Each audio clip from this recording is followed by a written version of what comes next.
Hi, welcome to my channel. My um anyways, hi. If you're new, my name is Katelyn and I do a lot of random stuff. Today I wanted to go over just some tips and tricks and things that you should know before you go to London, because these are things that I picked up on. I've only got like a short list here that I wrote on my phone, but I do want to say I've been to London twice, so I'm not an expert or a pro. Each time I was there for like a week, but I can say that I picked up on enough for you guys to learn from. I have a macchiato here that is all blended up because I walked across campus before I could drink it. Anyways, the lighting is going to change because it's natural lighting, so please excuse that. So let's just jump right on into my tips. My first tip, number one, is to either fly into Gatwick or Heathrow, because those are your two main airports in London. You can fly into either, but those two are more, I don't know a whole lot about the small airports there, but I do know that Gatwick, you can use the Gatwick Express to get to London Victoria. And then Heathrow, I think Heathrow has like a Heathrow Express too, or you can take the tube directly from Heathrow to Central London. I've only ever gone to Gatwick. I've gone straight in there to Gatwick every time I've flown to London. When it comes to the London Pass, which, okay, so number two is London Pass. It's a tip and a trick, I guess.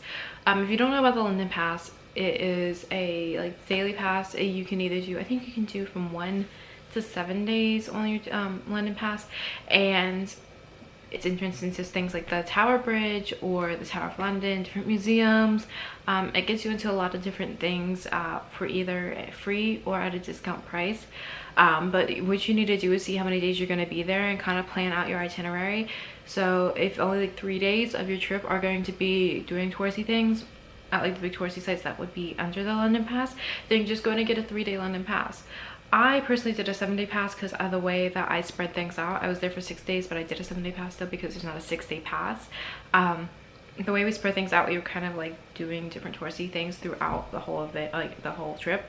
So it really depends on how your trip's going. But I would recommend it. I used it a lot. You might even not even realize, like, we stumbled across Kingston Palace and we were like, oh, let's go check it out. And thanks to our London passes, we were able to get them for free. Get an Oyster card when you get there. I didn't get my Oyster card added onto my London pass. What I did was I got mine separately, and I got it when I got to London Victoria Station. There's like a place, like a ticket booth basically, and people are sitting there. And so I didn't get a paper ticket. I got the actual card, which I don't have with me today.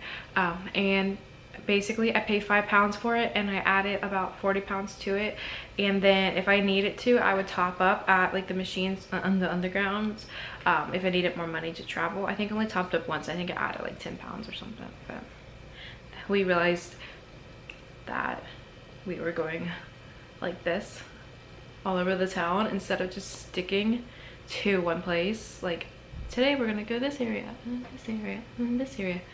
We figured that out. We also figured out like we were taking the tube more than we needed to, and that a lot of places were in walking distance. I don't know why. Tip number 4, make sure you have some pounds on you. This is the currency in London and in England. Some places you go for like food especially, they might not take card, and if you do have card, make sure it's a card with, I believe it's a 4-digit PIN number. But yeah, make sure you have pounds with you, because this is how you're gonna like pay for a lot of stuff. And know like if you get a coin, sometimes it's a pound coin and it's very valuable, so don't ignore your coins either. But yeah, like I went to a Thai food restaurant, and they basically told me after they put my food in the bin, they were like, we don't take card. And so I paid for me and my friend's food because I brought the cash on the trip. Tip number 5 is a little bit about the London Eye. I think the London Eye is a great experience, especially if it's your first time in London. Go on up there, take a look around. In US dollars, I want to say it costs about 25, and it's worth seeing. I think it's fun, but if you don't want to spend that money, because the London Eye is not included on the London Pass, then I recommend doing different sites. So like, I know the Shard is included on the London Pass, but you could go to the top of St. Paul's Cathedral. There's a lot of high points in London that you can get to, and there's also a lot of free ones out there that you could get to. So look into your options and don't go straight for the London Eye, because you could go look at it. You don't have to go on it. It is a cool experience. It's about, I want to say, half an hour to do the whole circle, but not a necessity. Definitely not a necessity. Number 6 would be check out Airbnbs versus hotels. For me, it was cheaper to split the cost of a B&B between the 2 people. So it was me and another person who went. It was a lot cheaper for us to stay in a B&B, and we stayed in Notting Hill. And if I can find that B&B, I'll link it below. Obviously not affiliated with it or anything, but I just think that it's a really good one, and the host was really nice and beautiful. Just, I love the whole experience. The B&B really helped with the experience that we had. That kind of goes hand in hand with the next thing you need to know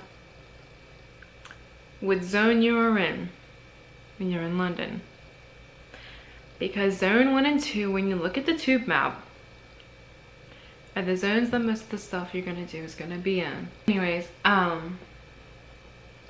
like, so I stayed in Notting Hill, which was in zone 2, and basically it might be cheaper to stay in a B&B or a hotel that's outside of zone 1 and 2, but you're going to be paying every day to be going into zones 1 or 2 to actually visit and do your touristy things.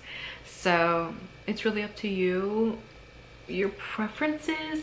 For me, my preference is to be more central in London, because it makes me happier, and also because if I can get a good deal on a B&B, I'll also pay less on the tube. And then what I used when I was in London for number 8, hands up, I used City Mapper to get around the city. I used it over Google Maps. I did have phone service when I was there, but yeah, so City Mapper is pretty useful. You basically plug in like where you're at, where you want to go, and it'll tell you how much it costs. You can take like sheltered routes if it's raining. It really is the most useful app I've ever had in my life. Like, no other app has that much value as a City Mapper app. It really, and if you're off the path, you can still follow where you're at, and it shows you which way you're facing, so you can get back on the path. It was the most useful thing I've ever, honestly, most useful app. And what's nice too about City Mapper, this is not just in London, it's in all the cities. So like if you're in New York City, you can use City Mapper. I think it has US cities. But yeah. So that's all I've got for y'all today. Thank you